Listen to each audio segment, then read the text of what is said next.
Damos inicio en el día de hoy a nuestro tercer webinar relacionado con los planes WhatsApp en los tiempos del coronavirus.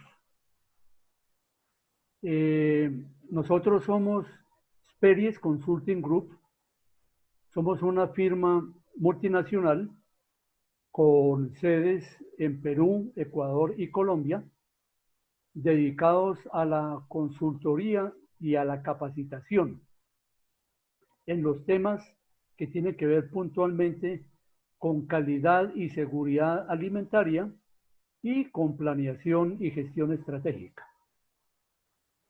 El día de hoy hemos invitado al ingeniero Carlos Arturo Romero Góngora, quien va a manejar el presente webinar. El ingeniero Carlos es ingeniero industrial especializado en gestión de calidad total de la Universidad de los Andes y en el ICONTEC en Colombia. Tiene una serie de cursos en indicadores de gestión, recursos de capital humano, auditor líder de la norma ISO, de Bureau Veritas, auditor interno de OCHAS, de HACCP, de BASC en Perú, juez y evaluación sensorial de alimentos, de INASA Group, y tiene una experiencia de más de 35 años como consultor y conferencista, tanto en Perú como en Ecuador como en Colombia, en todos los temas relacionados con calidad y seguridad alimentaria, como lo decíamos ahora, ISO 9000, ISO 14000, 22000, 27000, OCHAS, HACCP, bueno, todo BMP, todos los temas relacionados. Kaizen también es un tema que maneja sumamente bien.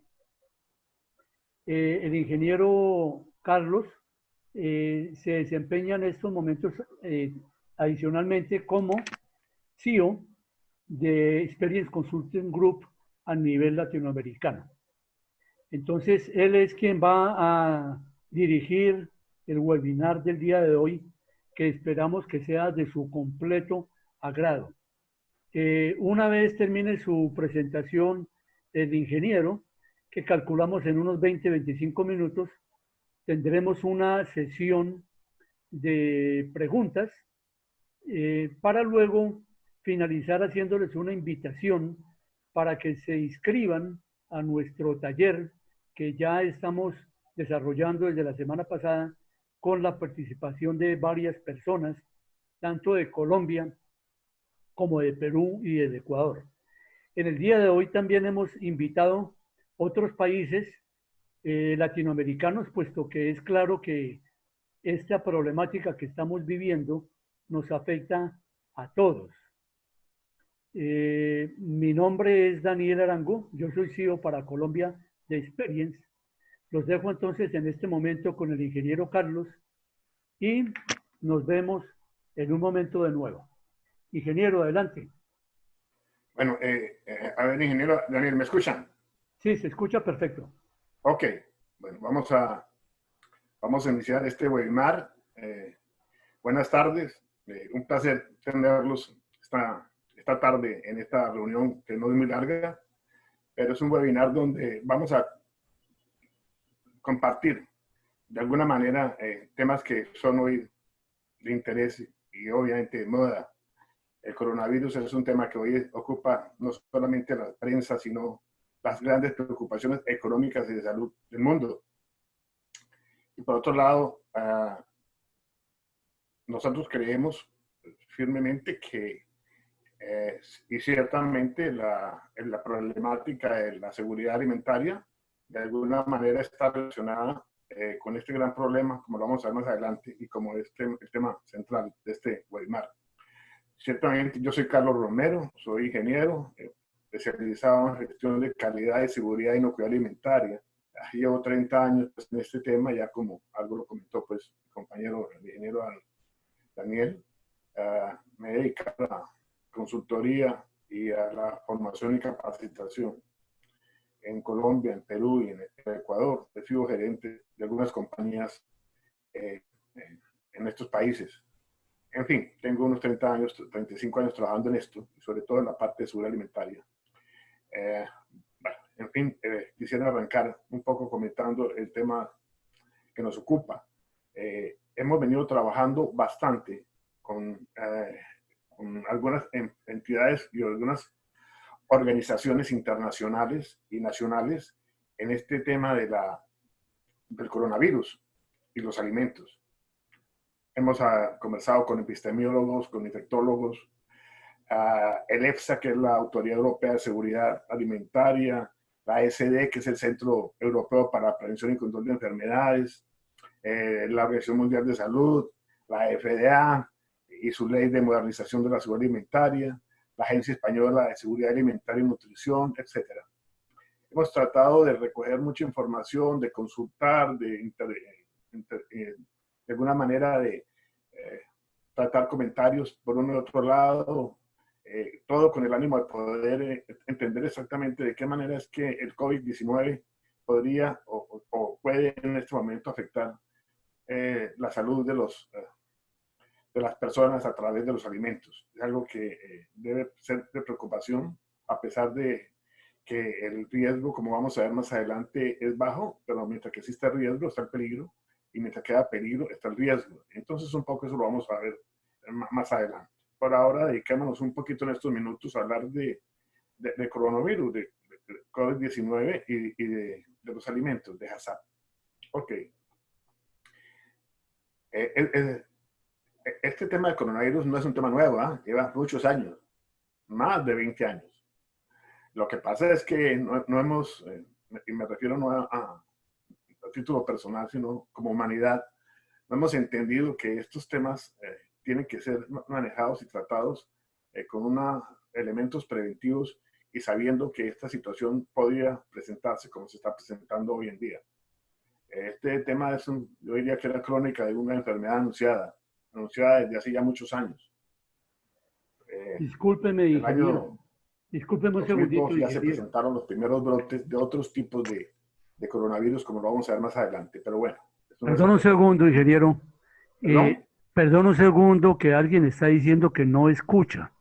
Quisiera saber si los demás, el señor Amaro dice que no se escucha. Los demás participantes sí están escuchando. ¿me escuchan? Les agradecemos en el chat escribir si se escucha. Ah, ok, Luciana dice que sí, Lisette también, Rafael también, Lali también, Freddy. Ok, pues qué pena con la persona que no escucha, pues le solicitamos que o bien revise de pronto si tiene algún problema de sus altoparlantes en el equipo, de pronto que estén mal conectados o sin volumen, o si no, pues definitivamente sí sería inconveniente ya personal, pues en su computador o de su acceso a Internet, puesto que vemos que no es un problema general. De todas maneras, si persistiera el problema y no lograra escuchar, nosotros este webinar obviamente lo compartimos en nuestro canal en YouTube. Entonces, si ese fuera el caso, nosotros entonces a través del WhatsApp se podría comunicar con nosotros y con mucho gusto le compartimos la grabación. Adelante, ingeniero. Ok, bueno, les decía un poco que esto es un tema crónica de una enfermedad anunciada de hace muchos años. El coronavirus es una familia que tiene bastantes tipos de virus. No solamente es el coronavirus, el COV-19, sino que es una familia de bastantes virus, entre otras cosas. Hoy hay reconocidos 39 virus pertenecientes a la familia de coronavirus. 39 virus. Y este que estamos hablando, el COVID, es uno de ellos, prácticamente. Ahora bien, definitivamente todo apunta... bueno, antes de esto quisiera aclarar que todavía falta mucho por descubrir respecto a este COVID-19. Esto tiene 4 meses hasta ahora, pues, de haberse descubierto en diciembre en Wuhan, en China. Todavía en 4 meses... ha habido bastante información, indudablemente, pero necesitarán mucho más tiempo y muchos más meses y años seguramente para lograr identificar realmente la manera como este COVID-19 se comporta, las consecuencias, inclusive no solamente hoy, sino a futuro. Aquellas personas que son tratadas, que han sido infectadas, de qué manera probablemente a futuro podrían ser, de alguna manera, podrían verse afectadas por el mismo tratamiento. En fin, hay demasiadas cosas que revisar todavía. Y nosotros lo que hemos hecho prácticamente es recoger y compartir con todas estas entidades y estas organizaciones mucha información para tratar de tener una primera aproximación de lo que puede ser este virus y lo que va a pasar con el COVID-19, sobre todo orientado al tema alimentario, que es lo que vamos a ver seguramente más adelante. Entonces, esto que les voy a comentar hoy es simplemente lo que hasta hoy en la tarde, porque les voy a dar datos de esta tarde inclusive, hasta hoy en la tarde se conoce este virus y probablemente podamos proyectar algunos elementos a futuro que definitivamente por el mismo tipo de enfermedades, por las mismas condiciones de esta familia coronavirus podría sucederse. Es claro que definitivamente el coronavirus viene de los murciélagos. Tal vez las cepas se dieron en las cuevas de los murciélagos. Aproximadamente hay mil clases de murciélagos. Los murciélagos es una familia pues, muy grande de diferentes tipos, pero hay 4 tipos de murciélagos donde se detectó y se identificó que definitivamente tenían el coronavirus. Lo tenían y a partir de esto se pudo identificar que estos murciélagos, lo que sucedió con ellos es que simplemente usando como intermediarios los animales silvestres, lograron contagiar al hombre. Es decir, el murciélago como tal no contagió al hombre. Eso es lo que hasta ahora se ha definido. Lo que ha sucedido es que los murciélagos han contagiado muchos animales silvestres. Y estos animales silvestres son los que se han encargado, de hecho, de contagiar al hombre. Los virus que se conocen de los coronavirus, de esta familia que se conocen, hay 2 que son, digamos, los más reconocidos, entonces, los más tratados, los más conocidos y sobre todo los que de alguna manera se conocen desde el punto de vista de la ciencia con mayor propiedad, ¿no? Me refiero al SARS y me refiero al MERS. Son los 2 tipos de virus, de coronavirus, que son los que han generado desde 20 años para acá algunos problemas de salud. No tan graves, no tan grandes como el COVID-19. Inclusive el SARS es un síndrome respiratorio agudo severo, que es mucho más peligroso que el mismo COVID-19, pero no ha tenido tanto nivel de contagio, no ha sido la frecuencia de contagio tan grande. Hoy en día todavía ese virus se sostiene en el mundo, pero en el mundo donde está ubicado realmente, que es prácticamente en Arabia, en Asia y parte de África. Lo mismo el MERS. El MERS es otro virus que es un virus de síndrome respiratorio, pero se da más o menos en el Oriente Medio, por eso se llama el Oriente Medio. El MERS y el SARS, como el COVID-19, provienen entonces de animales silvestres que han sido infectados previamente por estos tipos de murciélagos que contienen, que se conocen, que tienen estas enfermedades. Ahora, en el caso del SARS, el SARS viene es conocido que el animal que generó el contagio al hombre es la famosa civeta. No sé si ustedes conocen, la civeta es un mamífero rumiante que no es muy conocido aquí, es un mamífero rumiante que se encuentra en las poblaciones de chinas y asiáticas. Por otro lado, el MERS, que es el otro coronavirus, conocido también, sobre todo en Asia, son los dromedarios los que lo han portado y los que han infectado al hombre. Entonces, así como la civeta ha infectado de alguna manera a los humanos a través de ese virus del SARS, de igual manera el dromedario ha sido el causante de este otro virus. Ahora, en el caso del coronavirus que nos ocupa, ¿no? La indicación que hay por ahora respecto al COVID-19 Pues es que la infección vino de un animal también, de estos animales silvestres, se llaman pangolín malayo. El pangolín malayo es de igual manera, es un mamífero carnívoro que habita en esas zonas chinas. En China se consume mucho comida, hay un gran mercado de animales vivos y de todo tipo, y entonces este famoso pangolín malayo, como se llama, probablemente ha sido el causante de esta pandemia que hoy tenemos, transmitida a través del hombre. Pero no solamente estoy hablando de animales silvestres. Hoy en día, por ejemplo, se conocen la existencia de animales contagiados como los perros, los gatos, un tigre, que han sido infectados definitivamente a través de los humanos, ¿no?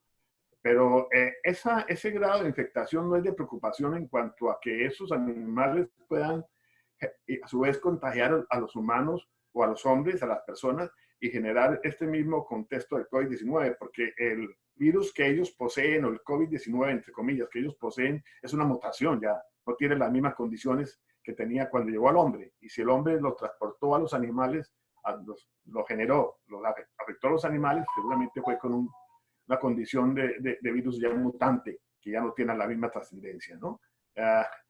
Hay algunos otros animales domésticos que se han conocido en Europa y en Estados Unidos, los hurones. Yo no sé si conocen los hurones, no son como los hurones son como los ratones, pero son ratones de casa, de domicilio, son como los hámsters. Son animalitos que están domesticados y que aparentemente tienen mucha facilidad para adquirir este tipo de virus, ¿no? Hoy salió una publicación que no sé si ustedes, alguno la ha leído, decían que en África se encontró, después de hacer algunas pruebas, que las cabras, las codornices y hasta una papaya dieron positivo. Bueno, eso es un tema que habrá que revisar. Simplemente se los dejo como comentario de una publicación que ya se está dando hoy, de que una papaya, una codorniz y una cabra en África dieron positivo. Hay que mirar eso con mucho distanciamiento, porque hay que mirar de qué manera se hizo la prueba, si la prueba realmente está certificada, es válida o no. Pero por lo menos ya ha sido publicado como a buen nivel, como si hubiera realmente algunos elementos de juicio o de alguna manera bases para poder indicar esto. Se dice que el laboratorio que hizo estas muestras es un laboratorio que está certificado. Bueno, habrá que ver si realmente no es así. Hoy en día también ha salido mucho el tema del famoso síndrome de Kawasaki, no sé si han escuchado, que tiene que ver con una enfermedad que le da a los niños entre los 4 y 15 años. Hoy en Estados Unidos hay 100 pacientes, adolescentes y niños con este problema. En Francia, en España, también hay algunos en Inglaterra. El famoso síndrome de Kawasaki, que los médicos y los especialistas están indicando que aparentemente proviene precisamente del COVID-19 para este nivel de niños. Eso todavía está en estudio. Lo cierto es que hay 100 niños, 100 en Estados Unidos, ya uno se murió. Y estas son informaciones de recientes, de estos días. No sé si ustedes las habrán escuchado. Lo que sucede básicamente con este tema es que la afectación que tienen la mayoría de estos niños son niños que ya han tenido COVID-19, o sea, que ya han sido afectados por el COVID-19. Por eso se está buscando esa relación entre esa afectación que tuvieron estos niños y este problema, el llamado síndrome de Kawasaki, que no es ni más ni menos que una inflamación que se da en las arterias coronarias, que es la que llevan la sangre al corazón. Entonces, un poquito el problema es bien complicado. Y el tema es que es un tema de ahora. Son 100 muchachos en Estados Unidos y ya viene este tema de Europa andando. Bueno, en fin, son temas que hay que revisar con calma, ¿no? Hay que entender que también que este virus es un virus que solamente ataca el sistema respiratorio. Estoy hablando del COVID-19, solamente el sistema respiratorio, no el sistema digestivo. Los virus gastrointestinales son otra cosa. Ustedes tal vez hepatitis, ¿no? Por ejemplo, la hepatitis, viene el norovirus, en fin, algunos otros virus que sí son virus que afectan al ser humano, no solamente en el aparato respiratorio, sino en la vía, en el tracto y todo todo lo que se refiere a la parte gastrointestinal. Por eso está la hepatitis. Este virus no. Este virus, primero, no es una bacteria. Segundo, como virus, se comporta solamente desde el punto de vista del ataque que genera a todo el sistema respiratorio, desde los pulmones, pasando desde la nariz y la boca hasta los pulmones, y hasta ahí parece que fuera el tema, aunque hay algunas otras consideraciones que de pronto más tarde se harán. Ok. El otro problema que existe con todo esto son los asintomáticos. Gran problema. Un asintomático, ¿qué es? Es un portador que no experimenta síntomas. Se dice, la estadística, que el 14% de las personas que tienen este problema o esta afección, el 14% son asintomáticos. Personas que tienen el virus, que lo han contraído, el COVID-19, sin embargo, en virtud a la condición física, inmunidad, etcétera, defensas, el coronavirus no ha sido efectivo en el sentido de mostrar síntomas. Es más, algunos de ellos ni siquiera nunca van a sentir que lo tuvieron, porque así como llegó, se fue. Pero son temas que están en estudio todavía. Lo cierto es que sí existen los asintomáticos. Personas que definitivamente o los síntomas son muy débiles, o no se dan.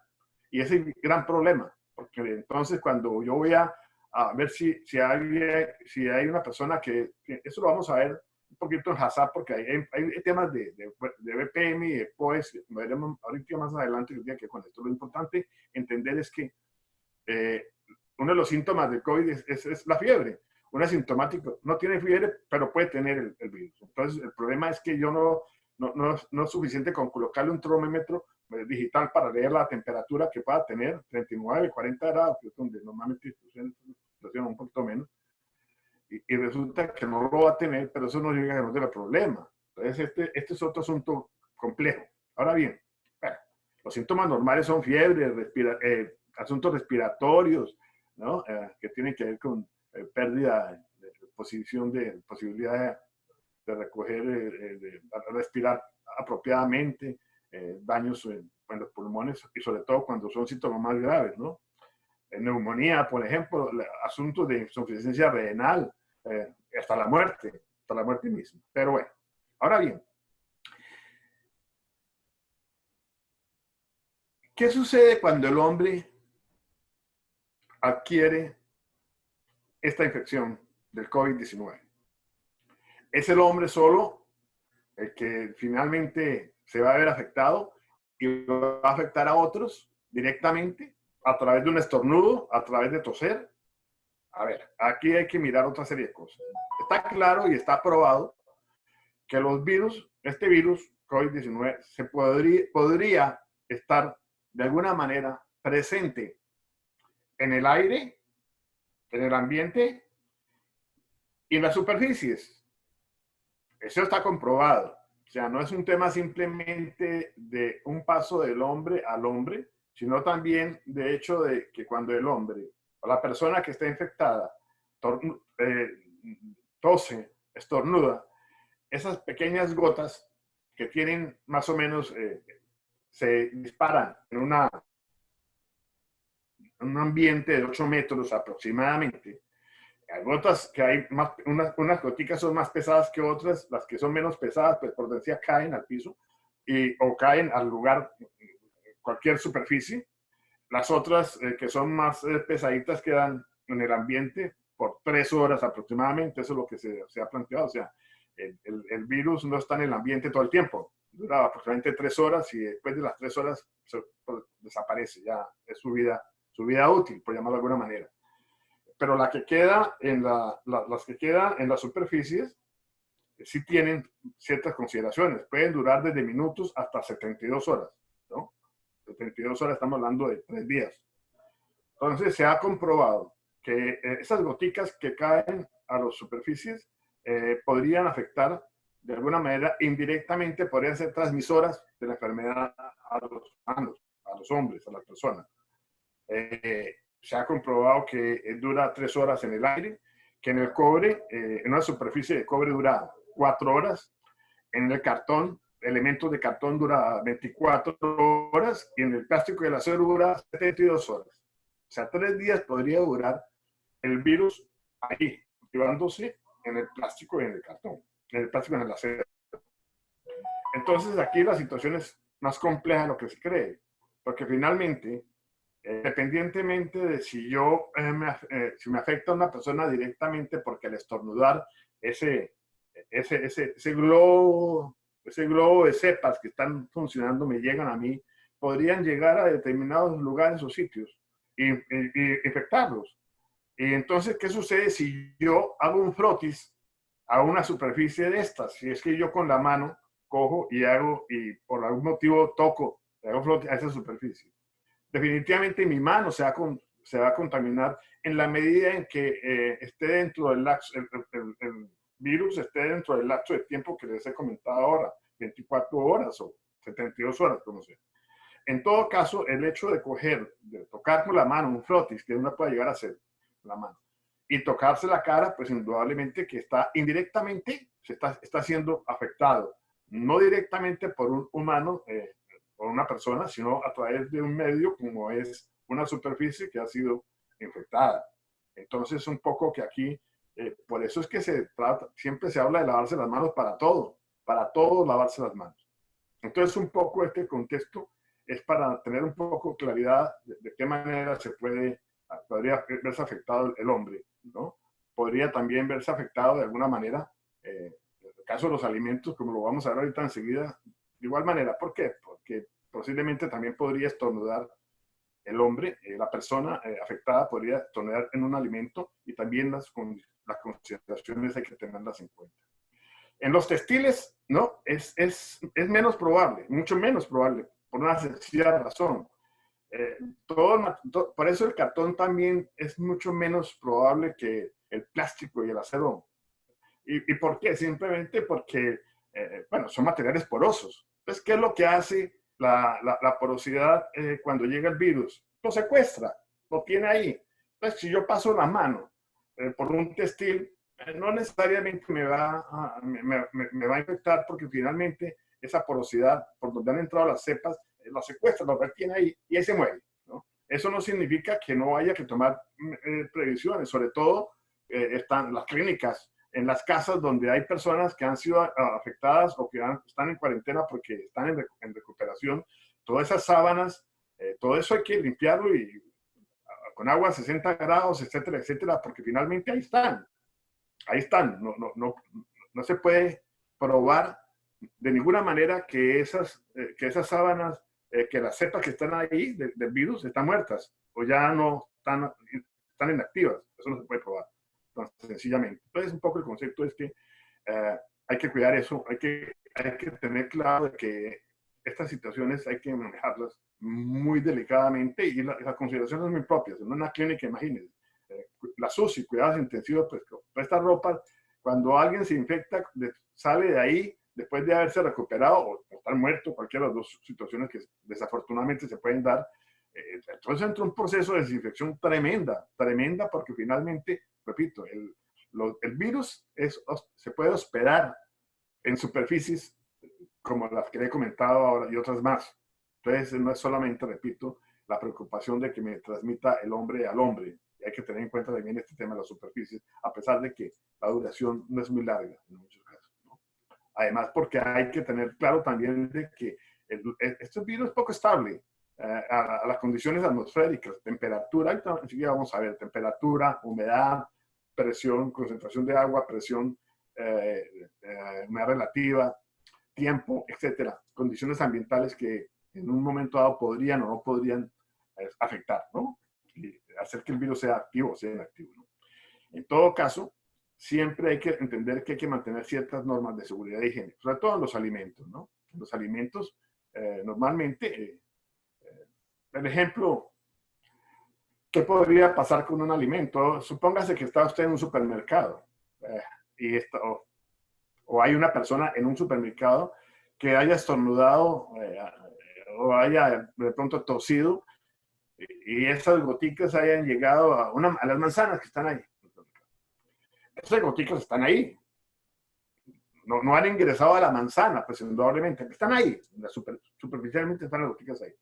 Si yo paso enseguida, porque tiene una vida corta de actividad del virus ahí, tiene una vida muy corta.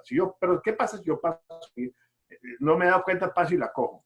La manzana, le hago algún frotis, por lo menos para mirarla así, que está sucediendo, un animal me está transmitiendo el virus. Y si me lo transmite el COVID-19, pues finalmente, bueno, hasta ahí no ha pasado nada por ahora. Lo único que tendría que pasar es que yo inmediatamente cogiera y me tocara la cara. En este caso, los ojos, la nariz o la boca. De lo contrario, no pasaría nada.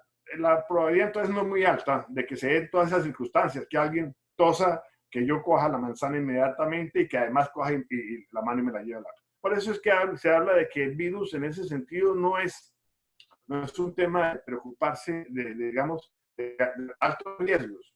Pero en el concepto de experience, para nosotros es un riesgo de todas maneras. Que sea bajo, ok, pero es un riesgo. Y de pronto mañana, a futuro, podrá encontrarse otras evidencias que por ahora no se han podido ubicar, pero de pronto se han encontrado otras evidencias de lo que pueden suceder con los alimentos. Por ahora se indica que la transmisión por alimentos es un riesgo que existe. Eso sí, todos lo tienen claro, científicos y organizaciones. Existe, pero existe como una probabilidad baja, ¿no? Pero mientras que el riesgo existe el peligro. Y en HACCP, desde el punto de vista de intervención de peligros y riesgos, ahí está. El peligro existe y el riesgo. ¿Cuál es el nivel de severidad y cuál es el nivel de probabilidad? Es otra cosa. Habrá que ver. Pero lo cierto es que hay que tener mucho cuidado con esto. Hay que entender, hay que pasar por todos los procesos que se dan, ¿no? En los alimentos para entender un poco también el tema. El famoso delivery, entrega de documentos entrega de productos a domicilio, de alimentos, las bolsas, las cajas de cartón, cómo vienen. Bueno, yo no voy a entrar a discutir mucho esto porque eso es parte, indudablemente, del curso, del taller, perdón, que hemos venido haciendo, donde hemos tenido una buena respuesta y estamos manejando un taller virtual de 3 sesiones, donde aclaramos muchas de estas cosas, ¿no? Por eso no me puedo poner ahorita por tiempo también a explicar un poco cómo es el contexto en que se pueden manejar las cosas, ¿no? Lo que sí es claro que los alimentos, por ejemplo, después de los 90 grados, el virus no pasa, 90 grados está muerto, la temperatura funciona, 90 grados, 80 inclusive, el virus ya no da. O sea que los alimentos cocinados, freídos, 100 grados, 90, 180, ahí no hay forma de que se presente el virus siquiera superficialmente, para nada. De igual manera, la temperatura de congelamiento. Se ha encontrado, por ejemplo, que en el MERS se encontró que en ambos virus, en los SARS y en el MERS, que tienen tantos años, se han hecho ensayos y se ha encontrado que el virus ha permanecido ahí congelado durante 2 años. O sea, el virus podría, en términos de frío, a temperatura de congelamiento, menos 18 grados, 20 grados, menos 20 grados, está claro que el virus se mantiene, ¿no? De alguna manera el virus ahí tiene cierta connotación de probabilidad de que se mantenga en esas condiciones y bueno, pueda durar hasta esa cantidad de tiempo o de años. Eso ya está probado, ¿no? Falta ver ahora, y seguramente por eso he dicho que COVID-19 pasará años antes de que se pueda conocer realmente todas las condiciones de características y las propiedades y los daños que podría llegar a ser. Por eso es que, entre otras cosas, sacar una vacuna para el COVID-19 no va a ser un tema sencillo, porque no solamente es saber si previene la afección del COVID, sino también las consecuencias que podría tener en las humanos. Y eso para largo. En fin, no es un tema largo tampoco. No sé si ustedes recuerdan, hay gente que dice, hay profesionales que dicen que el COVID se desarrolló en un laboratorio, que no es un tema de animales, que es un tema de laboratorio. El Montagnier, que es el científico francés, ganador del premio Nobel por haber descubierto el VIH, este hombre, Montagnier, él asegura que este virus proviene de laboratorio. Los chinos por allá en sus ensayos y en sus temas hicieron algún dañito por ahí, entonces, pero bueno, son asuntos que todavía no están muy claros, ¿no? Todo lo que indica es que viene de los murciélagos, todo esto que les he indicado. Ahora, ¿no? Por otro lado, como les he indicado, las condiciones ambientales de los virus, de estos virus, el virus se comporta en las condiciones ambientales, hablando de temperatura, hablando de congelamiento, humedad relativa, todo esto es fundamental, ¿no? Las zonas secas no son estables para los virus, o sea, los estabilizan los virus ahí, en zonas secas, por ejemplo. Pero bueno, ahora bien, entremos a HACCP porque en últimas hay dos elementos de HACCP fundamentales aquí. Para hacer un plan HACCP es necesario tener un buen BPM, o sea, buenas prácticas de manufactura y un POES, o sea, prerequisitos, ¿no? Los llamados prerequisitos de HACCP. El POES, pues son los programas operacionales estándar de saneamiento, o POE, como dicen otros. Pero finalmente, estos dos elementos son las bases sobre las cuales HACCP puede funcionar y un plan HACCP. HACCP, independientemente de los 12 etapas y los 6 principios, es fundamental que haya un par de elementos que enclaven, estructuren apropiadamente y prevengan y aseguren que el plan HACCP puede funcionar. HACCP no funciona nunca si no hay previamente un BPM o buenas prácticas de manufactura y un POES que realmente acompañen este proceso en HACCP y en los pasos y en los principios. Ahora, HACCP está en todas partes. Estamos hablando, HACCP está en los supermercados, lo debería. Quienes estén dentro de la cadena alimentaria deberían tener un programa HACCP. Cuando yo estoy en auditorías, cuando me invitan a hacer una auditoría HACCP, de un plan HACCP a una empresa, en cualquier caso, siempre he entendido que en todo este proceso de la seguridad alimentaria existe una cadena, que cada eslabón es fundamental para que la seguridad llegue, o sea, para que el consumidor finalmente consuma algo que no lo afecte, tiene que haber dentro de la cadena todo un proceso de aseguramiento. Por eso hablan de que de la granja a la mesa. De la granja a la mesa estamos cubriendo toda la cadena alimentaria, que son las fincas, la agroindustria, son las plantas de producción de alimentos, de transformación de alimentos, son las almacenadoras, las bodegas, ¿no? Son los distribuidores, los comerciantes, los restaurantes, los hoteles, donde se presenta en diversas maneras de manipular y manejar los alimentos. HACCP debería estar presente ahí, ¿cierto? Entonces, un poco que aquí lo que se trata es de que las plantas deben, todos estos elementos de la cadena deben tener protocolos muy definidos de manejo de estos problemas, de este problema y la afección que pueda tener. Protocolos que estén claros de cómo evaluar y controlar los riesgos, por ejemplo, en el protocolo, la planificación de la respuesta, las estrategias de mitigación, inclusive hasta los planes OSHA de seguridad y salud ocupacional deben ser también objeto de revisión, ¿no? Bueno, la higiene de personal de los empleados, cómo debe manejarse el tema tan delicado como este, ¿no?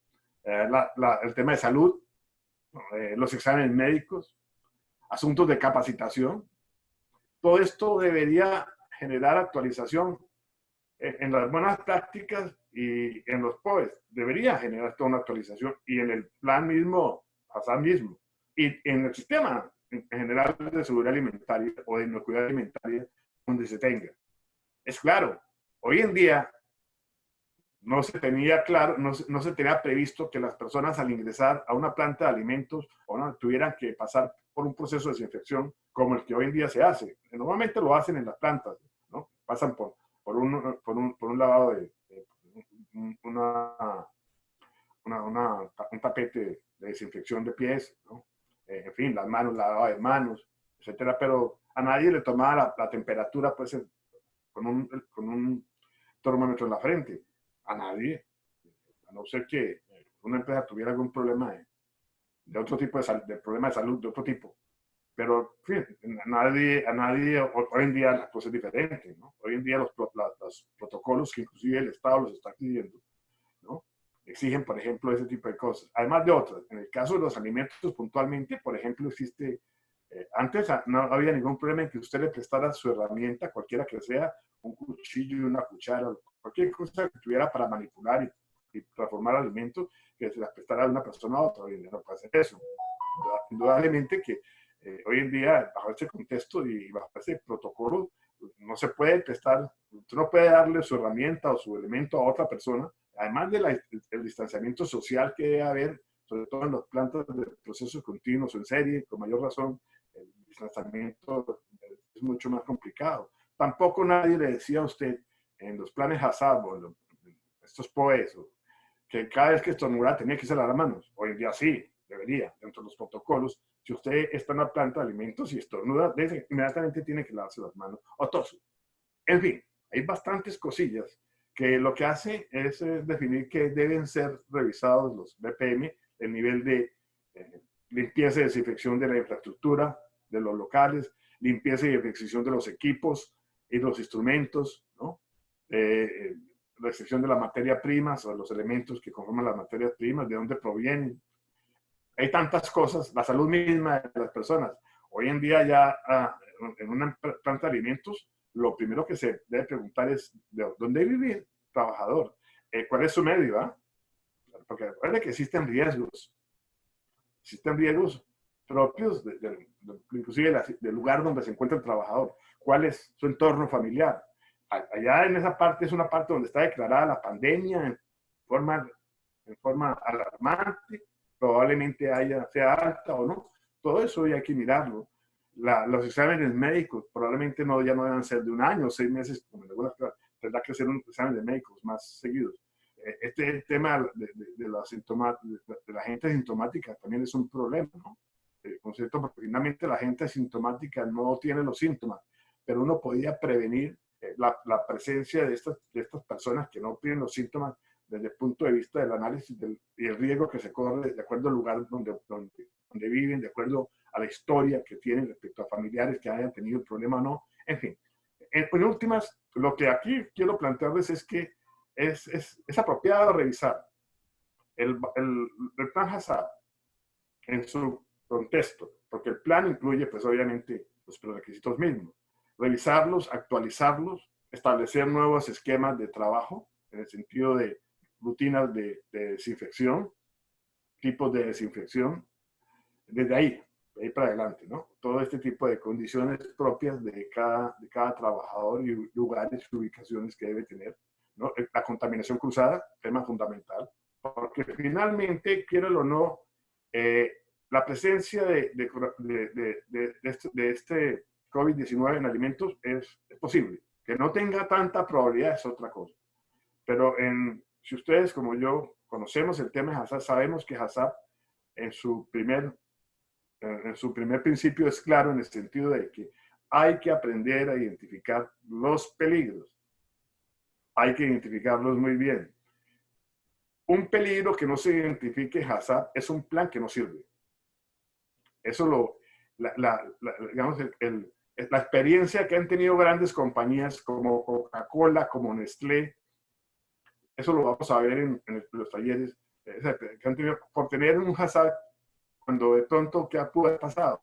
Que devuelvan Coca-Cola, que devuelvan todo un lote de Coca-Cola por un problema, es algo que no es fácil entender. Pero bueno, en todo caso, creemos, y lo que hacemos en el taller que estamos, es un poco alinear todos estos temas, porque existen protocolos, ya están los protocolos, en general, protocolos que ya inclusive por decreto del Estado, en algunos casos, en algunos países, ya tienen, debe hacerse. Obviamente que el protocolo también depende de cada empresa, en particular algunas consideraciones propias del protocolo, y sobre todo en especial del tema de los alimentos. La evaluación de riesgos es un tema clave para efectos de un protocolo apropiado. Y un protocolo que los debe llevar a actualizar, a reforzar de alguna manera las medidas que se puedan tener hoy en día en todas las buenas prácticas de manufactura que tengan y también en los programas operacionales de saneamiento, que es un tema que es el tema que veremos más adelante, ¿no? La capacitación, hay que tener en cuenta indudablemente, ¿no? Personal capacitado, hay que capacitar muy bien al personal en temas tan delicados como este. Es como en las empresas o en las plantas cuando no sé si si ustedes, algunos trabajan en una planta donde normalmente existe este tema de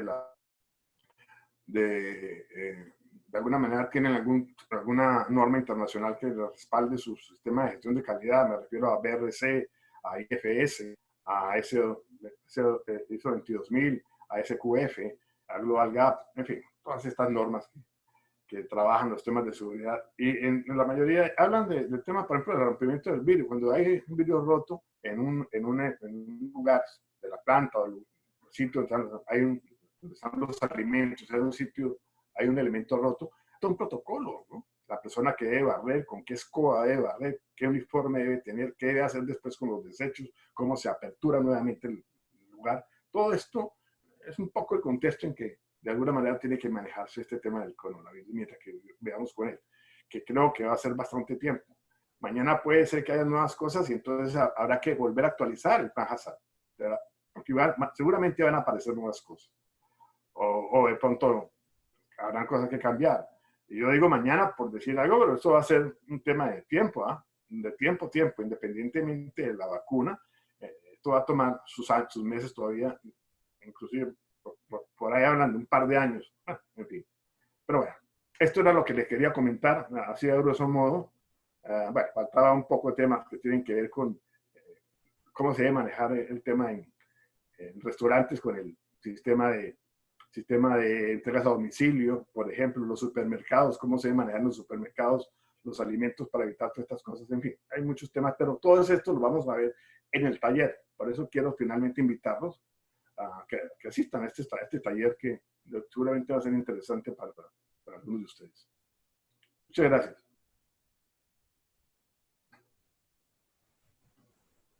Sí, Daniel. Bueno, ingeniero, muchas gracias por sus aportes.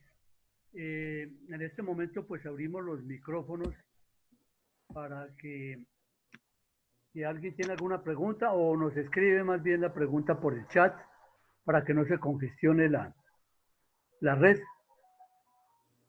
Si alguno tiene alguna pregunta, entonces por favor a través del chat.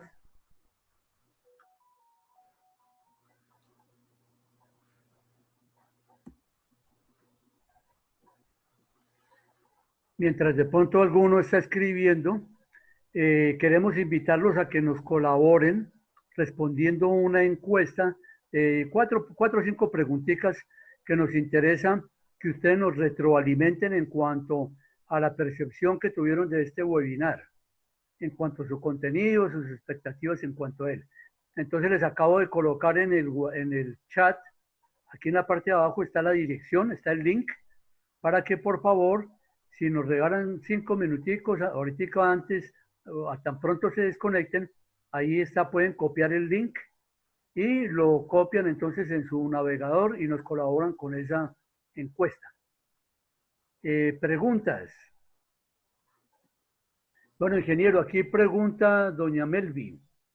Dentro de los análisis de peligros, ¿se puede tomar en consideración el coronavirus?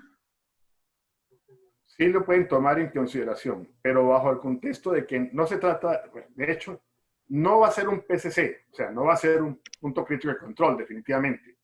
No va a ser. Precisamente por la probabilidad y la gravedad, no va a ser un PCC. Pero sí debería ser identificado como un peligro, porque finalmente debe ser controlado. Los peligros que se identifican en Hazard tienen que tener acciones preventivas y acciones correctivas, etcétera, etcétera, ¿no? Registros, evidencias de trabajo que hay. Entonces, lo que se trata aquí es de identificarlo como un peligro, pero las consideraciones propias de lo que hasta ahora se conoce, que es un peligro de riesgo bajo en su posibilidad. Nadie ha dicho que no. Ninguna entidad, ninguna organización científica ha dicho no puede presentarse en alimentos ese peligro. No, han dicho el riesgo es bajo. Pero como les decía, si existe el riesgo, existe el peligro. Y en Hazard, como identificación de peligros, tiene que estar ese peligro entonces identificado. Como otros que a veces no se identifican, como por ejemplo los alérgenos. Los alérgenos a veces no se identifican como peligro cuando inclusive en Estados Unidos es obligatorio en los planes de Hazard tener el alérgeno como peligro. Tampoco se identifican los alimentos intolerantes cuando existen problemas con los alimentos intolerantes y debería también eso estar establecido. Tampoco inclusive se identifica el contenido nutricional, o sea, aquellos elementos que están dentro de los alimentos con algún tipo de consideraciones que también pueden ser. En fin, en conclusión, debería poderse identificar por lo menos ese elemento, así hoy en día podamos indicar que se trata de un peligro que es de bajo riesgo, baja probabilidad. Ok, ingeniero. Rosemary Quispe dice, ¿es recomendable usar las cámaras de desinfección? Han habido, realmente todavía, son algo que todavía están en desarrollo, digamos, aunque bueno, no tanto en desarrollo, porque sí hay ya supermercados, hay hospitales, hay determinados sitios donde ya por el número de gente que ingresa, por todas estas consideraciones, han colocado las famosas cámaras. Pero todo depende de las condiciones técnicas y operativas de la cámara, inclusive de los insumos utilizados. Eso es otro tema, porque la cámara como cámara es efectiva. Falta ver si acaso ha sido construida técnicamente y tiene los insumos y se manejan los insumos apropiados. Recuerde que son chorritos de vapor que prácticamente lo que hacen es impregnar a la persona. ¿En dónde? ¿De qué manera están direccionados apropiadamente? El compuesto que tienen es el elemento desinfectante que contienen es un elemento que está permanentemente en soluciones para efectos de evitar la decantación, etcétera, etcétera. Digamos que estos elementos son apropiados en la medida en que técnicamente puedan demostrarlo y obviamente se haga de la manera como debe hacerse, ¿no? El tiempo necesario, cuánto tiempo debería estar la persona ahí. Yo he visto en las películas que he visto de videos sobre este tema que hay gente que pronto pasa como si acaso ya con pasar es suficiente. Entonces el tiempo también. Todo esto son elementos que todavía están inclusive en revisión. Se han apurado a sacar las cámaras, está bien, pues, un paso. Pero no podría decirte si son efectivas o no de acuerdo a esto. Bueno, ingeniero, dice, es necesario que nuestro plan HACCP, reforzado a presentar al MINSA, supongo que es el Ministerio de Salud, debe estar también aprobado por un personal médico. Debería estar porque finalmente como enfermedad, ¿no? Inclusive previa, es parte de la salud ocupacional, en otras palabras. Es un tema de salud ocupacional y de OSHA, como decía, es un tema que tiene que ver con la salud y seguridad de las personas, ¿no? Entonces un poco como que debería, yo ahora hace un rato le decía, hay temas de seguridad, de salud ocupacional que tienen que verse, los mismos exámenes médicos, qué tipo de exámenes médicos va a tener que hacerse y con qué frecuencia, por muestreo de pronto por los síntomas, así sean leves, que alguna persona presente, alguien que tosa, entonces todo es cuestión de discutirlo con un profesional ya en salud ocupacional, pero sí debería de alguna manera trabajarse el tema y sobre todo que esta persona, este profesional, no solamente participe, sino que de alguna manera sea en cierta forma responsable por algunos temas o algunas funciones que todo esto puede tener. Ok. Judith Elizabeth Vélez dice, ¿quién evalúa el riesgo? ¿Un médico ocupacional o también lo puede hacer un prevencionista de seguridad y salud frente al COVID-19? El riesgo lo tiene que evaluar el equipo HACCP, si es que existe un equipo HACCP, y obviamente con expertos, ¿no? Con expertos, porque el equipo HACCP no necesariamente tiene que saber todo esto al detalle. Entonces, lo que hace el equipo, cuando hay equipo HACCP, cuando tiene un equipo HACCP, porque si no hubiera un equipo HACCP, deberían reunirse las personas más, digamos, de mayor experiencia y conocimiento, habilidades en temas de salud y seguridad de la empresa, de la compañía, cualquiera que ella sea, y hacerse a un experto, a un, no a un experto, a un profesional que tenga experiencia en estos temas, a un médico, que de todos modos participen, porque finalmente el resultado de este trabajo tiene que ver con conocimiento y experiencia, ¿eh? No necesariamente solamente conozca, va a tener suficiente información.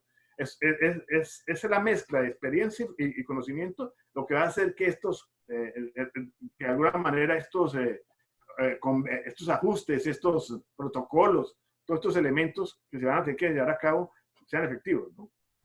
Ok. Es Arlene, dice, tiempo de contacto de los desinfectantes, siempre un factor clave.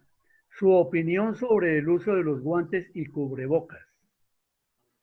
Está visto que para los desinfectantes está visto que por lo menos han de pasar 5 minutos antes de que el desinfectante actúe apropiadamente. Eso está claro, eso ya está definido.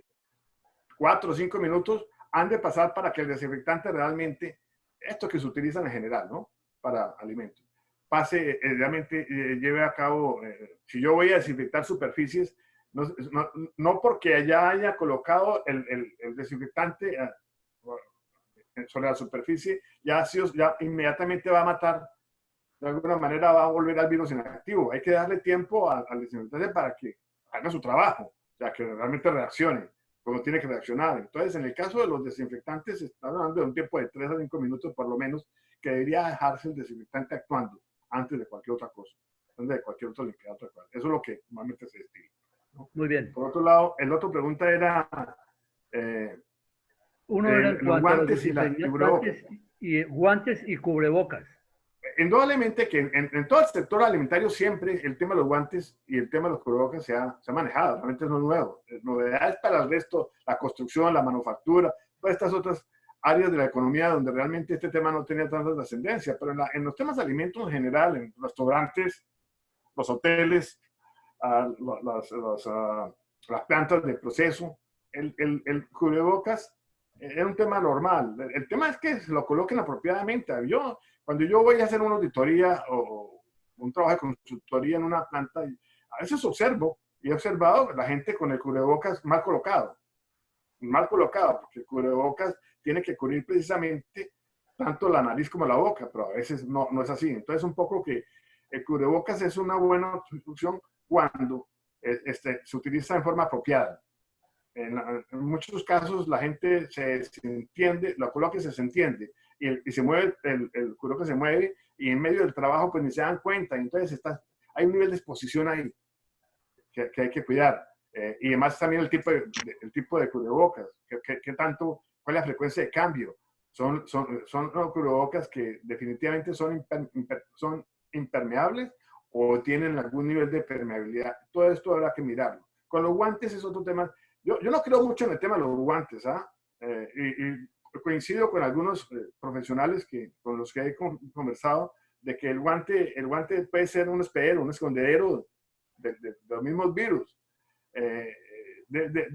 Digamos, para que el guante sea apropiadamente utilizado, tiene que haber un protocolo prácticamente, entre comillas, no tanto como un protocolo, pero lo digo de forma simbólica, por decir de alguna forma. El guante tiene que ser usado apropiadamente y hasta donde debe ir, hasta el punto donde debe ir, no solamente el punto donde debe ir, sino la manera en que me lo debo quitar y cómo me lo debo quitar, porque el virus, ¿dónde se puede hospedar? En el plástico. Hemos dicho que el plástico se puede hospedar el virus, por eso se usa el guante. Si yo me lo quito de una manera que finalmente me termine contaminando la mano, entonces no tuvo sentido el guante. Tiene que haber un método tanto cómo ponerse el guante como cómo quitarse el guante sin que al momento de retirar el guante haya alguna posibilidad de que durante ese retiro haya una contaminación, que es muy fácil que lo haya. Ha habido casos de personas que se han infectado y que no entienden por qué cuando se supone han tenido todas estas consideraciones. Ok. Licen nuevamente dice, en el caso de solicitar el servicio de desinfección o fumigación a terceros, ¿qué requisitos se deberían exigir a dicha empresa? ¿En caso de qué, perdón? De solicitar desinfección o fumigación a terceros. Bueno, es que todos los proveedores de una empresa de alimentos tienen que entrar en el proceso igual a la misma empresa. De nada saco con que yo tenga mis protocolos, con que yo tenga organizado un sistema de bioseguridad, si acaso quienes me proveen no lo tienen. Es una visita de auditoría. A mí ya me han pedido un par de visitas de auditoría para poder evaluar si los proveedores de esas empresas realmente están participando con el mismo grado de responsabilidad. Entonces, un poco que las empresas de fumigación, pues indudablemente tienen que tener claro que tiene que haber un protocolo y tienen que tener el conocimiento apropiado de cómo deben fumigar. O sea, no, repito, hay que entrar a entender que la fumigación tiene que ser más intensa en mejores proporciones que lo que anteriormente. Precisamente, fíjense usted, ¿qué es lo que sucede, lo que ha sucedido en algunos supermercados y en algunos abastos? Cuando han encontrado una persona que se ha infectado, retiran toda la bodega, como ha sucedido en Bogotá, no va ustedes, retiran toda la bodega, a toda la gente la sacan y vean una fumigada tremenda, como si hubieran encontrado quién sabe qué problema tan serio. Entonces, un poco el concepto es de que las compañías de fumigación tienen que estar alineadas a las empresas y tienen que tener igualmente su protocolo. Es como es la misma condición de las compañías que hacen delivery, que entregan servicios a domicilio. Usted va a recibir un alimento de una persona que llega en una moto a entregarle un alimento. De ahí para atrás, ¿qué ha sucedido? Ese señor que va en la moto, ¿cómo ha manejado desde la cartuchera donde va el alimento para adelante? Los proveedores de las empresas tienen que alinearse a este tipo de controles que deben haber para evitar, obviamente, el contagio. Ok. Rosemary Quispe pregunta, en todo caso, los carnets de sanidad o los permisos sanitarios para el personal de planta deberían incluir más exámenes ahora. Bueno, probablemente haya que hacerlo, ¿no? Todo también depende de cómo el médico ocupacional lo observe, ¿no es cierto? Por lo menos de entrada debería tener una evaluación previa de si tiene síntomas. Y el carnet debería mostrar si no tiene síntomas, porque el médico puede establecer si tiene algún síntoma, no solamente la fiebre, porque es un síntoma nomás, pero puede tener otros síntomas propios y los mismos antecedentes. El carnet podría decirlo, de hecho. Pero obviamente que es entendido que es en el momento en que se hizo el examen que no presentó, que no presentó ninguna síntoma. Pero ahí el complemento está precisamente en los protocolos que siguen hacia adelante en este proceso, ¿no? No solamente esto. Bueno, Iván Martínez pregunta, ¿qué desinfectante es el más recomendado para la industria alimentaria? Bueno, hay muchos desinfectantes. Por ejemplo, el ozono es un desinfectante que está siendo muy bien, digamos, muy bien recibido. Inclusive dicen que tiene muchas más propiedades que el cloro. En fin, parece ser que el nivel de efectividad es mayor. Hablo del ozono, además porque para los alimentos el ozono es fundamental también, ¿no? El ozono es, además de ser un producto limpio, eventualmente lo que hace es evitar que interactúa con el etileno en los alimentos y lo que hace es evitar que haya que la maduración sea prematura de los alimentos, no maduren tanto. O sea, lo que hace el ozono, además de desinfectar, actúa como un retardante y neutra al etileno, que es el gas encargado de madurar la fruta. Entonces, un poquito el ozono es un buen elemento. Sin embargo, hay otros más. Realmente no tengo ahorita el nombre puntual, pero sí, definitivamente puede ser que lo que hoy en día se están utilizando es normal, se pueden utilizar. O sea, realmente no se trata de no utilizar los que actualmente se utilizan, porque generalmente son desinfectantes. El virus, el COVID-19 no es un virus, no es una bacteria. Eso está claro, no es una bacteria, es un virus. Pero dentro del contexto de manejo es similar, es lo mismo. Ahí el tema es la intensidad, de pronto ese nivel de concentración, etcétera, etcétera, que haya que medir y evaluar. Pero también los proveedores de sus insumos, de este tipo de insumos, deberían también apoyar un poco el tema y más allá de hacerles gastar más plata, comprando más de estos elementos, entender un poco irracionalmente hasta dónde hay que ir. Hay que duplicar el nivel, el porcentaje de mezcla o no. Eso para un proveedor sería muy bueno decirle, vea, ¿sabe que a partir de hoy tiene que duplicar el porcentaje de mezcla? ¿No? O tiene que hacer, no en las mañanas cuando va a empezar o en las tardes cuando va a terminar, sino 3 veces al día. Todo eso hay que mirarlo muy bien. Por eso es una evaluación de riesgos. La evaluación de riesgos incluye todos estos elementos, ¿no? Muy bien, Lali pregunta nuevamente, ¿las empresas que prestan el servicio de fumigación y desinfección cuentan con alguna certificación? ¿Qué entidad sería? Los que prestan el servicio de qué, perdón. Fumigación y desinfección. Bueno, primero tiene que tener un certificado que es obvio que lo deben tener desde antes. Un certificado que les permite, que el Estado les entrega, que les permite llevar a cabo esa actividad. Eso ya es claro. Yo imagino que lo piden las empresas de alimentos cuando contratan una fumigación, exigen un certificado del Estado que les da, donde les indica que están actos.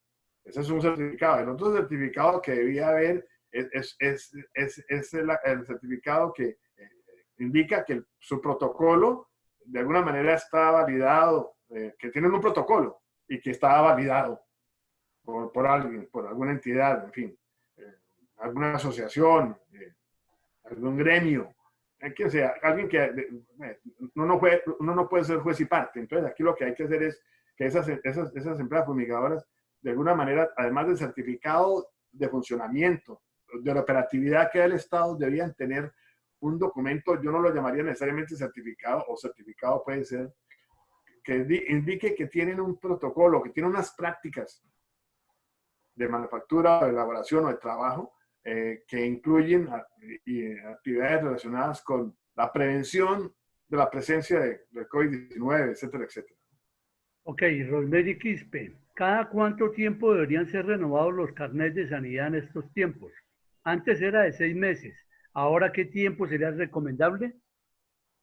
Bueno, es un tema también, repito, que eso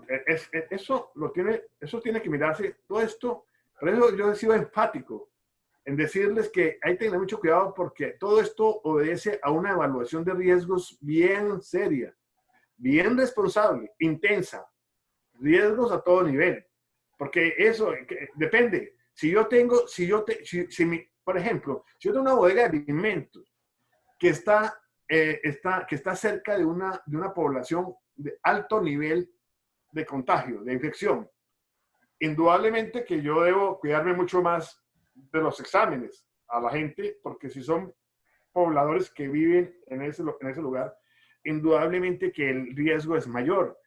Si yo trabajo en una compañía donde el área no existe, o poblaciones como ustedes conocen que no ha llegado el coronavirus, entonces el riesgo es mucho menor, ¿no? Entonces un poco aquí el concepto es, el carnet lo debo llevar a 6 meses. De pronto, todo depende del riesgo, depende, repito, de riesgos como este. ¿En dónde está ubicado su personal? ¿No? Los proveedores. ¿Quiénes son los proveedores y de qué manera los proveedores? Bueno, en este caso los proveedores no tienen que ver con el carnet, sino los trabajadores. Pero digamos, puntualmente los trabajadores, que es lo que nos ocupa para los carnets, sí, indudablemente hay que entender un poco todo ese concepto de pronto haya que hacerlo cada 3 meses, pero no para todos los análisis. De pronto no para todos los análisis, porque, porque si se hacía a 6 meses, ¿cuál es la razón de que se haga a 3? Es solamente este hecho. Entonces, de pronto el análisis debería hacerse cada 3 meses, pero primero para que no salga costoso a una compañía tener que cada 3 meses volver a hacer todos los análisis que se hacen normalmente.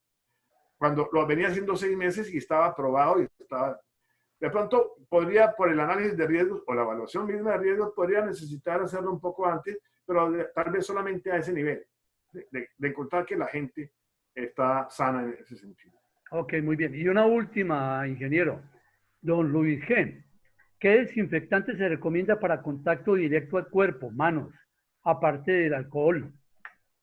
Bueno, hay que tener claro una cosa, que es suficiente con el jabón y el agua, en primera instancia. Eso está bien clarito.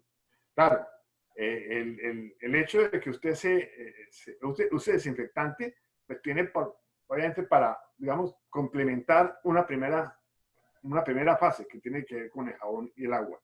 Recuerden que también el volumen de cepas que puede haber en un punto dado podría requerir un poco más allá del agua y el jabón. Depende del nivel de insectación que haya en un momento dado en un lugar, ¿no?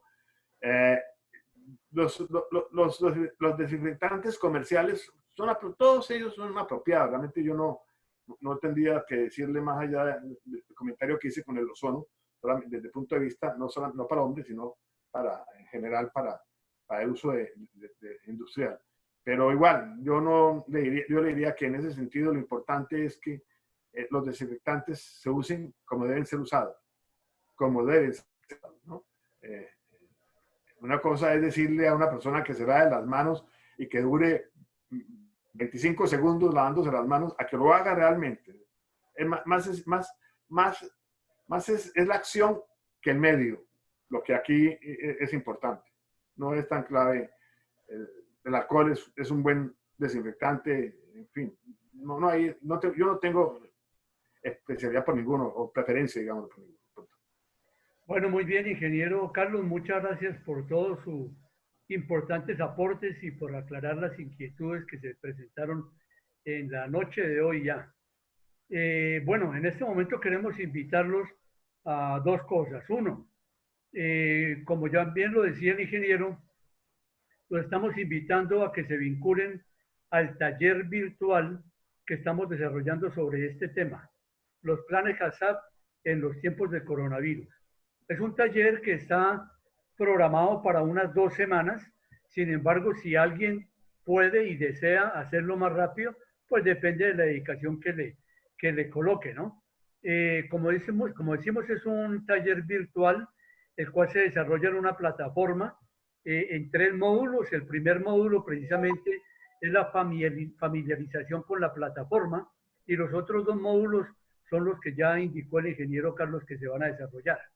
La virtualidad, como ustedes bien lo saben, tiene varias ventajas, dentro de ellas que no tiene horario, cada cual escoge el horario que más se acomode a sus necesidades. Lo puede desarrollar también a través del celular en el sitio donde esté. En alguna oportunidad, alguno de los que está participando ha participado en los foros desde un banco. Entonces uno puede desarrollar la actividad en el sitio que más se le acomode y en el horario que más se le acomode.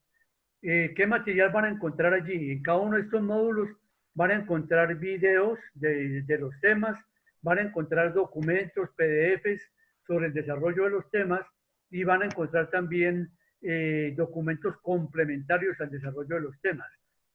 Para cada uno de estos módulos se van a hacer también unas evaluaciones para nosotros poder verificar la apropiación de los contenidos que les estamos compartiendo.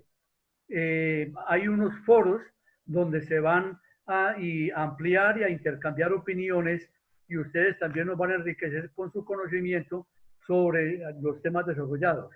Y también a 2 días a la semana el ingeniero va a estar pendiente en un chat, ese sí es sincrónico en tiempo real, en el horario que él lo determine, eso se los informa por la plataforma, de tal manera que pueda estar en tiempo real aclarando las diferentes dudas.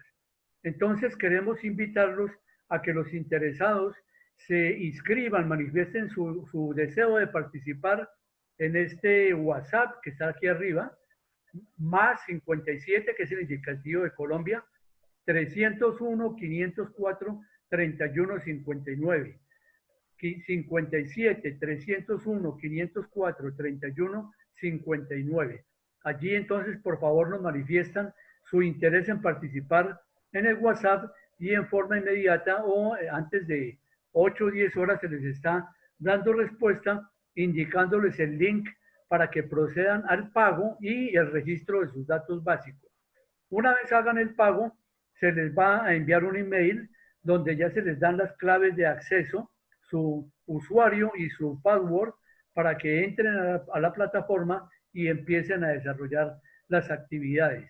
¿Cuál es el costo? En pesos colombianos está en 60,000 pesos más IVA y en dólares para los que están en Perú, por ejemplo, Ecuador, 15 dólares americanos más IVA. Esa es nuestra invitación.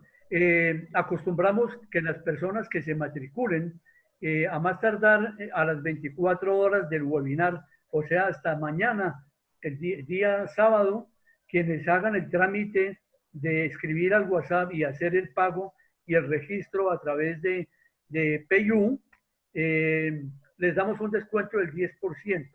Entonces, en el momento en que se les mande el link para el pago, ya les va a quedar, si lo hacen el día de mañana, les queda aplicado el descuento.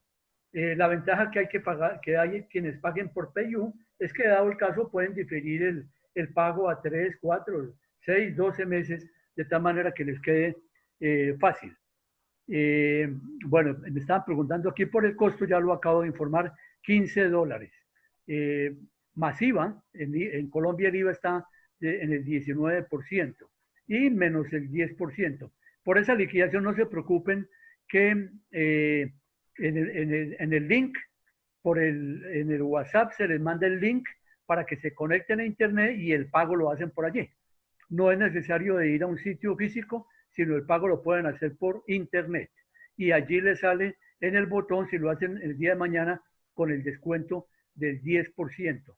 Una vez terminado el curso, una vez desarrollen todas las actividades con las respectivas evaluaciones, obviamente no obstante que se trata de un taller, nosotros acostumbramos a certificarlo y para ello el requisito es primero que desarrollen todas las actividades del taller y también que obviamente realicen la evaluación.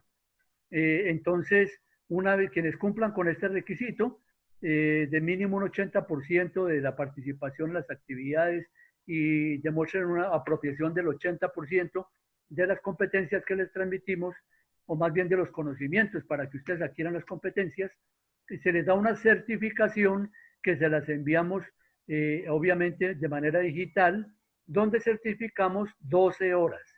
En la certificación se les certifican 12 horas de participación y aprobación en el taller. Eso es la información para que procedamos al registro. Les acabo de compartir, lo voy a hacer nuevamente. Les acabo de enviar otra vez el link para que también nos colaboren a través de internet. Les agradeceríamos que fuera de una vez, antes de que se retiren pues a sus descansos, que nos colaboren llenando 4 o 5 preguntitas en esta breve encuesta.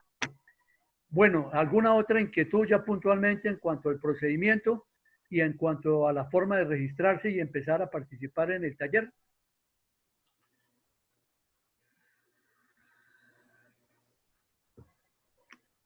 Bueno, si no hay más inquietudes, preguntas, parece que todo está claro. Queremos entonces nuevamente, les reiteramos, invitarlos a que se matriculen, se registren entre estos momentos y el día de mañana a través de este WhatsApp 57-301-504-3159. Allí nos escriben su nombre, su email y nos manifiestan su decisión de participar en el taller. Entonces nosotros les respondemos enviándoles el link para que allí realicen el pago y la inscripción. El video de la grabación nos lo pueden facilitar. Estos videos, aunque normalmente nosotros los publicamos en YouTube tenemos nuestro canal, pero si alguien quisiera tenerlo directamente a través del WhatsApp, también lo pueden solicitar.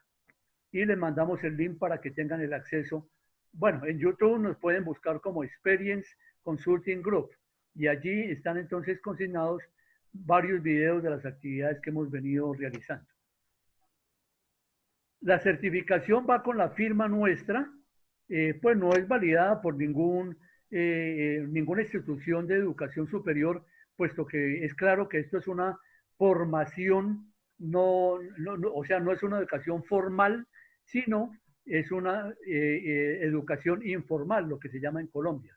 Entonces, es suficiente con la firma del CEO, en este caso, la firma va firmado por el ingeniero Romero, que es el CEO para Perú, como decíamos, Perú, Ecuador y Colombia, por cuanto que varias de las personas que están participando, que ya están matriculadas en el curso, pertenecen o son del Perú, entonces pues para ellos tendría mucho más validez una firma con reconocimiento internacional.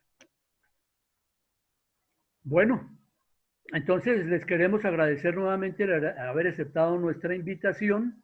Los invitamos a que nos escriban al WhatsApp manifestando su interés y por otra parte, me preguntan nuevamente información para inscribirse desde Perú. Les reitero, con este WhatsApp más 57-301-504-3159, con ese más 57 se pueden conectar por WhatsApp con el WhatsApp nuestro. Y por ahí mismo les enviamos el link para que el link para que hagan el pago y enseguida coloquen sus datos básicos y enseguida se les va a mandar entonces las claves de acceso para que se conecten a la plataforma. Rápido, ¿algo más? Ok, entonces esperamos de esta forma ya quede todo aclarado. Sí, a Heldi ya le quedó claro. Entonces los esperamos, nos gustaría mucho que nos acompañaran para que puedan aprovechar estas importantes aportes que el ingeniero Romero está dispuesto a compartir con todos ustedes. Muchas gracias nuevamente por su atención. Gracias, ingeniero Carlos. Muy buena noche a todos y hasta una próxima oportunidad.